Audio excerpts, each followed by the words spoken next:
Oh man, I can't wait to get home. Becoming champion was so exhausting. Hey you! I challenge you to a Pokemon battle! Wait, what? My top percentage Rattata will destroy you! No! Let's do this! B! Press B! Alright! Go, Rattata!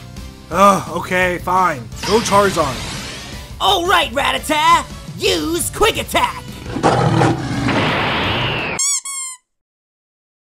Good job, Rattata! Ha ha! You gotta be f***ing kidding me.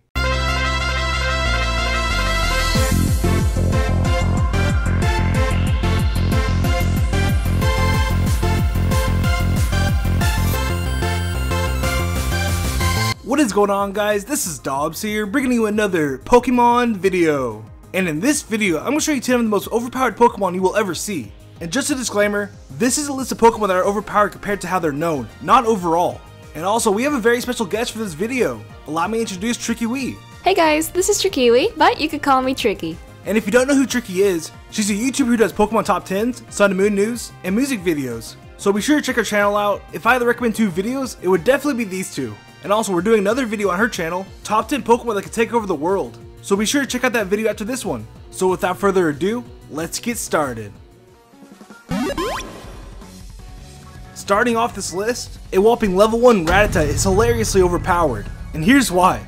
If you breed a Rattata with Endeavor and Quick Attack, you are definitely capable of taking out most of the champions in the Elite Four. And here's the strategy. You give your level 1 Rattata a Focus Sash, let the opponent's Pokemon attack you, live with 1 HP, attack back with Endeavor, and then finally, finish the target off with a Quick Attack. And if you don't know what Endeavor does, it causes the opponent's HP to change so that it's equal to yours. Therefore, 1 HP Pokemon for days. It's too bad you can't do this on Ghost-type Pokemon, because if you could, it might just actually be possible to sweep the whole Elite Four with just a level 1 Rattata, and that would be insane. Oh, and by the way, try to keep this between you and me, because if youngster Joey found out about this, expect a text every minute. Oh no. Fuck. Taking our number 9 spot, we have Snivy from the anime. Now this is a little bit messed up. In the first episode of the Pokemon Black and White anime, a level 5 Snivy takes out Ash's Pikachu. How? Ash's Pikachu has destroyed so many strong Pokemon in the past. It has to at least be level 80 or even more, so how in the world does a Pikachu get defeated by a level 5 Snivy? But how in the world can that even be possible? Level 80 Pikachu versus level 5 Snivy. Granted, Pikachu was not able to use its electric attacks due to an encounter with Zekrom, and it was pretty tired, but it's still very frustrating. Use a potion or something. The only other conclusion would be Ash started his adventure only a few months ago and Pikachu is still very, very weak. But isn't this the same Pikachu that took out a freaking Dragonite in the Orange League? This anime is very confusing. So Snivy either completely outsmarted Pikachu and used its tiredness against it, or it has super godlike stats. Or Snivy is just a Mew in disguise and that's why it keeps giving you those looks because it knows it's better than you. But that's a theory for another video. Moving on to number 8, we have Nidoking. In Pokemon Red, Nidoking was definitely a great Pokemon to have. But what if I told you that he was game breaking? Now if you didn't know, a male Nidoran was obtainable very early in the game, even before Viridian Forest. Not only that, by the time you made it to Mount Moon, your Nidoran should have already evolved to Nidorino and was ready for the Moonstone. So right off the bat, you had a Nidoking ready to face Misty, but the game breaking didn't start just yet. Although, it wouldn't be until Celadon City, when Nidoking starts destroying everything it touches, one could say that Nidoking was already overpowered, and that was because of one move, Thrash. Thrash was a very frightening move back in the day. Learning at just level 23, Thrash had a base power of 90, and with Nidoking's attack, well, that's an automatic KO. But anyways, in order for your Nidoking to become a god, you would first need to buy a couple of X accuracies in the TM Horn Drill. Now back in Generation 1, there was a huge flaw with X accuracy. This not only gave you better accuracy, but it gave you perfect accuracy. See where I'm getting at? Now with this overpowered item, you could use this overpowered move and literally one-hit most Pokemon with Nidoking. And I say most because you need to be faster than the opposing Pokemon for a KO move to work. But still, obtaining a Nidoking so early in the game and being able to one-hit everything literally broke the game. Wow! That was brutal! For the lucky number 7, we couldn't resist giving Victini the spotlight because it is pretty lucky, but it's extremely overpowered. In the Pokemon Black and White movies, a lot of crazy things actually happen, but that's kind of normal for the anime. But this is kind of taking it to a different level, a level of cheating in my opinion. So in these movies, Ash and his Pokemon battles in this really cool annual competition in the movie exclusive town, but then he starts to face trainers who are way too strong for his baby Pokemon. So he starts to cheat. Of course, he doesn't know that he's cheating, but I'm pretty sure that using Victini's victory magic is cheating. Ash's little Tepig managed to take out a Samurott with Ember. But wait, there's more. And shortly after Ash's Scraggy gets completely wrecked by Hydreigon, who did absolutely nothing to it, Victini comes over and gives it some victory juice, and it manages to take out a fully evolved dragon with a single headbutt. That's infuriating. Hydreigon is literally the highest leveled evolution of any Pokemon, and you're telling me that this very, very powerful dragon was taken down by a little baby Scraggy? Its level has to be under 39. There's no way. The Hydreigon is level 64 or over, and it got wasted. But yeah, that is the work of Victini. It has the power of victory and luck in its hands. There's no way you could beat that. That's incredibly overpowered. I really wouldn't want to get on Victini's bad side though. That would be bad. For number 6, we have Mega Rayquaza. Now, Mega Rayquaza was the very first Pokemon to ever be banned in the Uber tier by Smogon. And if you don't know what the Uber tier is, it's a list of Pokemon who are categorized as overpowered in the competitive scene. Now, let's just let that sink in. Mega Rayquaza is too overpowered for the overpowered section. That's like being banned from Twitter for tweeting too much, or being banned from an anime for having too much spiky orange hair. So why is this epic green dragon so overpowered? Well, here's a quick rundown. Mega Rayquaza is the only Pokemon that doesn't need to hold a Mega Stone to Mega Evolve. This gives the trainer the opportunity to give him any item the trainer wishes. So you want to give a Mega Rayquaza a Life Orb? No problem. How about a Focus Sash? Don't worry about it. Also, Mega Rayquaza's special ability is Delta Stream, which literally takes away all of its flying type weaknesses, which would be Ice and Rock type moves.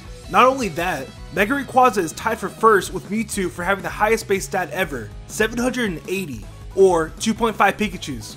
Oh, and did I mention Dragon Exit knocks out almost any Pokemon in the game? It's a very good move. I mean, to put it in perspective, Mega Rayquaza is basically Mewtwo from Pokemon Red, Blue, and Yellow, but on steroids. He's a pretty overpowered Pokemon, and for those reasons, we chose Mega Rayquaza for number 6 on this list.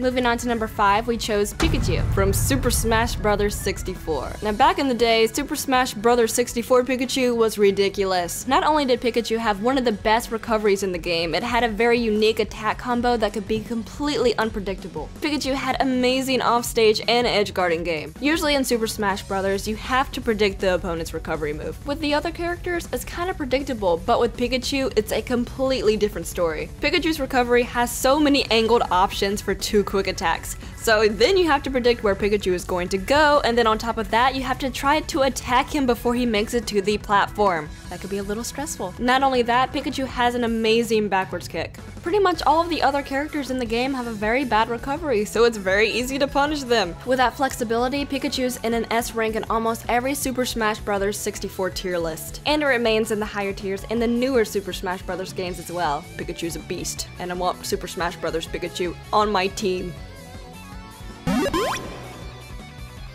Moving on to number 4, we chose Torchic from the Pokemon X and Y event, and here's why. On release of Pokemon X and Y, there was an event for a free Torchic holding a Blazikenite, and let me tell you, that later to be Blaziken was one of the most overpowered Pokemon I have ever seen. I literally Blazikicked my way through that game. It was too easy, and it probably didn't help that you had the advantage with just your Torchic for most of the gym leaders. I mean Viola, Peck and Ember, Grant, Double Kick, Karina, Double Kick, Ramos, Flame Wheel, and by Clement, you probably already had a Blaziken with Blaze Kick, which can one-hit almost anything. So it's safe to say that this Blaziken made Pokemon X and Y an extremely easy game. And for that reason, we chose the event Torchic for number 4 on this list. This Pokemon helped out Izuru Yoshimura win the 2008 Pokemon Video Game Championships at level 1. And that Pokemon is Smeargle. You probably wouldn't have expected this Pokemon to be anywhere near powerful back in 2001, because it Probably wasn't. This little painter didn't actually become recognized as a strong Pokemon until 2007, so why does 2007 give this Pokemon any significance? It's because that is the year that Darkrai was discovered. Darkrai has a very powerful move called Dark Void, and this targets all enemies and has an 80% chance of making them fall asleep. Do you know how annoying that is? Smeargle's signature move is Sketch, and this gives it the ability to copy any move that it sees in battle. On top of that, if a Smeargle has its special ability Moody, it could raise a stat by 2 stages and lower another by 1. So if you were up against a Smeargle who had Moody that raised its accuracy, you would be in a world of pain and sorrow. The likelihood of Dark Void actually missing your Pokemon is highly unlikely. If you play your cards right, Smeargle will always live for at least 2 turns. All you gotta do is use Fake Out on the opponent and then live with a Focus Sash. So if its victim happens to have a very handy move, it could use it against them and win. And that is why we think that Smeargle deserves a spot on this list. But he isn't the most overpowered Pokemon, so let's go ahead and move on. For runner-up, a level 5 Scyther takes the place of being one of the most overpowered Pokemon you will ever see, and here's why. In Pokemon Stadium 2, in Little Cup Round 2, Pokefan Rex has a Scyther that's unbelievably powerful. Now you gotta keep in mind, in the Little Cup, you can only have level 5 Pokemon, so Pokemon such as Onix, Chansey, and Scyther, who didn't have any evolutions at the time, are still eligible for the contest. And that was a huge problem, because their stats were very high. So knowing that, Rex's Scyther is tied for being one of the most fastest Pokemon in the league, Diglett being tied for first. So Scyther having incredibly high stats and being able to outspeed you makes it really hard to defeat this Pokemon.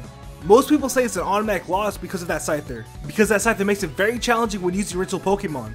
The only real strategy in defeating this league lies with an Abra that knows all the elemental punches, Thief, and is holding a Goldberry. Because at such low health, a Goldberry will almost always heal you to full health, and Thief will steal the opponent's item. But for being such an overwhelmingly powerful Pokemon that's hard to beat with what you're given, we chose Scyther for number 2. And taking our number 1 spot for the most overpowered Pokemon is Kecleon from Pokemon Mystery Dungeon.